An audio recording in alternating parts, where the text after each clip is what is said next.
Everyone इसमें हमसे you are watching H T reacts. Welcome back to the channel. कैसे हैं आप सब? ठीक ठाक हैं, उम्मीद करता हूँ अच्छे होंगे, खैर खैरियत से होंगे। और आज हम आपके लिए लेकर आए हैं बड़ी ही धमाकेदार न्यूज़। थोड़ी बासी है लेकिन बॉर्डर के इस साइड वालों के लिए बड़ी नहीं होने वाली है, क्योंकि इतनी यहाँ पे मेन स्ट्रीम मीडिया पे इस पर बात नहीं हुई। इस वक्त सारा मीडिया का फोकस या तो हमारे पॉलिटिकल जो कुश्ती चल रही है, अखाड़ा चल रहा है उस पर है, या फिर जो टर्की में जो अर्थक्वेक है उसकी है। देखें तकरीबन मोर देन 30,000 लाइव्स, मतलब इतना ज़्यादा डेथ टोल आज के मॉडर्न टाइम में। मेरे ख्याल में ये one of the scariest event है। और ऊपर वाला उनके ख़ानदान जो बच गए हैं उनको हौसला दे। बाकी आफत कुदरती आफत है, अब क्या ही कर सकते हैं, लेकिन बड़ा ही मामलात ख़राब हैं। बहरहाल हम आते हैं जनाब के न्यूज़ जिस पे हम बात करने वाले हैं, वो है Egypt mega offer to India. India will get land in Suez Canal. Suez Canal से समझ गए होंगे, ये वो पाथ है जनाब जो कि पूरी दुनिया में इस वक्त कह लें कि मैटर करते हैं, ख़ास तौर पे मिडल ईस्ट से अफ्रीका एंड यूरोप। अगर आप कार्गोस लेके जाते हैं तो बड़ा मैटर करता है सुएज़ कैनाल, और वहाँ पे लैंड मिलना क्या बात है। तो कह सकते हैं आप एक बड़ा इंटरनेशनल माइलस्टोन है। देखते हैं इसको, स्टार्ट करते हैं 3 2 1 एन।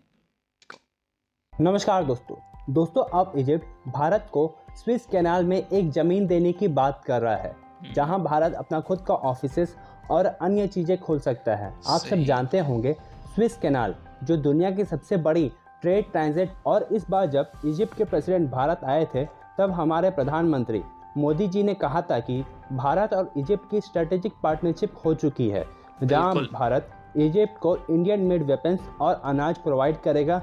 इसके साथ साथ इसराइल में लिए गए हाइफा पोर्ट और ये स्विस कैनाल हमें यूरोप में वेस्टर्न कंट्रीज़ के साथ और अच्छे ट्रेड रिलेशंस और और रिलेशंस। कनेक्टिविटी प्रदान करने में बिल्कुल। भी मदद करेगी।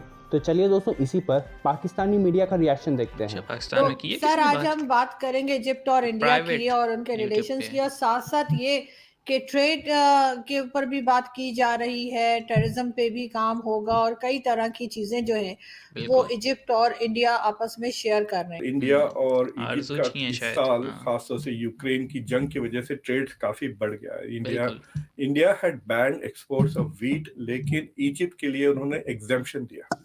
सो इजिप्ट शुड बी ग्रेटफुल कि इंडिया हेल्प देम आउट।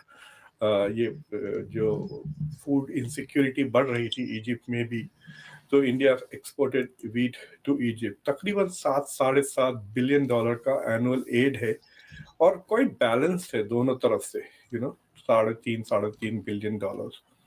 और Indians are also now investing heavily, मतलब इंडिया के तरफ से तकरीबन कहते हैं कि 50-60 कंपनीज ने इजिप्ट में तकरीबन 3-4 बिलियन डॉलर, 3.5 बिलियन डॉलर के करीब इन्वेस्ट किया है इन्वेस्टमेंट की इन है। इजिप्ट इन इतने वेरियस इतने पैसे सेक्टर्स। तो पूरे पाकिस्तान और लेके उन्होंने घूम रहे हैं, वहां पे उन्होंने सिर्फ स्विस कैनाल इन्वेस्टमेंट के की है। पास कुछ इकोनॉमिक जोन क्रिएट किया हुआ है, जहां पर शायद टैक्सेस नहीं या रिलीफ या सपोर्ट मिलती है इजिप्शियन गवर्नमेंट की तरफ से।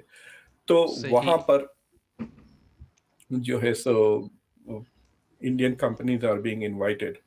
जो डिस्कशंस हुए हैं, मतलब एक तो वो एक जो आजकल इंडिया हर मुल्क से करता है about terrorism, cross border terrorism, करनी भी चाहिए और यार, जो ये बहुत बड़ा यहाँ मैस पे जो क्रिएट होता अग्रीमेंट जा हुआ रहा है। वाज हम क्वाइट जितना इंटरेस्टिंग। मतलब आई फंसे एम हुए हैं, क्यूरियस कि बनाया भी हम ही नहीं पाकिस्तान था, की फंसे भी हम ही फॉरेन हुए हैं। मिनिस्ट्री इसको किस इसको तरह से करटेल रिस्पॉन्ड करना करती। पड़ेगा किस तरह। बोथ कंट्रीज ने अफर्म किया कि क्रॉस बॉर्डर टेररिज्म का जवाब सख्त से सख्त देना चाहिए। होना चाहिए, सख्त से सख्त होना चाहिए। So Egypt is agreeing with India कि अगर इंडिया में क्रॉस बॉर्डर टेररिज्म हो, then India should respond in as tough a manner with as it fierce can. Fierce So, और which is share very force के interesting साथ। because Egypt को भी पता है कि the target on the other side would be Pakistan.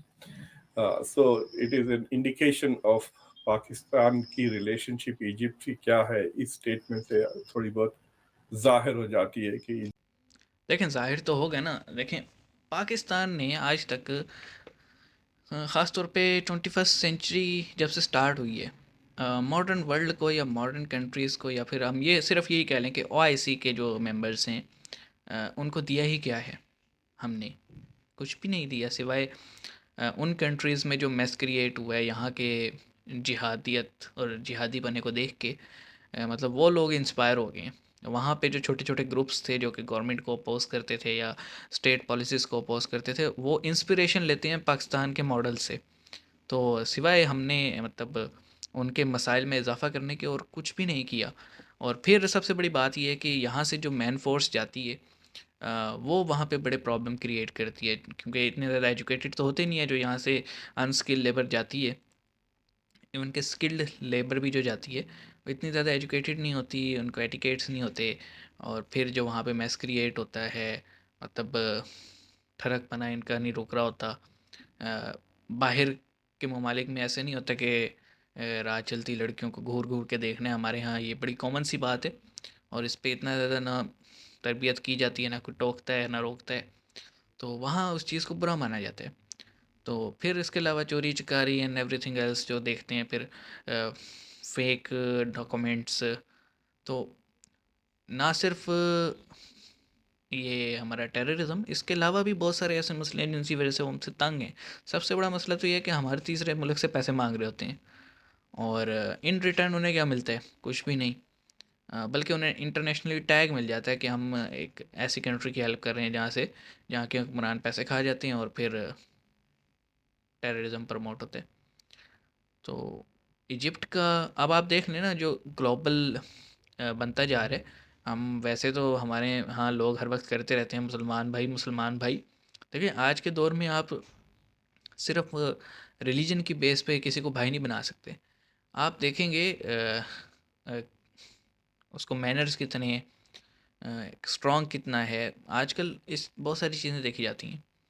ठीक है, रिश्ता आम उसमें बात करें, रिश्ता देखने जाते हैं तो सिर्फ लड़का या लड़की नहीं देखी जाती ना, पूरा ख़ानदान देखा जाता है। तो अब कंट्रीज़ का भी यही हिसाब हो गया कि वो जब टाइज बनाते हैं ना तो वो पूरा देखते हैं, हर चीज़ देखते हैं हर कि इससे फ़ायदे कितने होंगे, नुकसानात कितने होंगे। और इंडिया में इस वक्त आप सने के चढ़ते सूरज को हर कोई सलाम करता है और हर कंट्री प्रेफर करता है। और पूरा middle east kind of Indian block में ही जा चुके हैं और वहाँ से पाकिस्तान को मैसेजेस आना शुरू हो गए हैं इन मिडल ईस्ट और गल्फ़ एंड नॉर्थ अफ्रीका की कंट्रीज से कि भाई ताल्लुकात सही करो, नहीं तो हमसे कोई उम्मीद ना रखना पैसों की। तो सऊदी ने तो पैगाम भेज भी दिया है, यूएई ने भी भेज दी है, काइंड ऑफ इजिप्ट ने भी ढके छुपे अल्फाज में भेज दिए। तो हमें सोचना चाहिए हम किस तरफ जा रहे हैं, अमन सुकून से रहना है या फिर बाज नहीं आना हरकतों से। ये तो हमने खुद ही डिसाइड करना है, कोई और हमें नहीं बताता आके। चलिए देखते हैं क्या होते हैं आने वाले वक्त में। तो good for India, good for their people. Allah हमें भी ऐसे हुक्मरान अता फरमाए। शुरू करते हैं जनाब, मिलते हैं जनाब नेक्स्ट वीडियो में। अपना ख्याल रखिएगा। सी यू गाइस।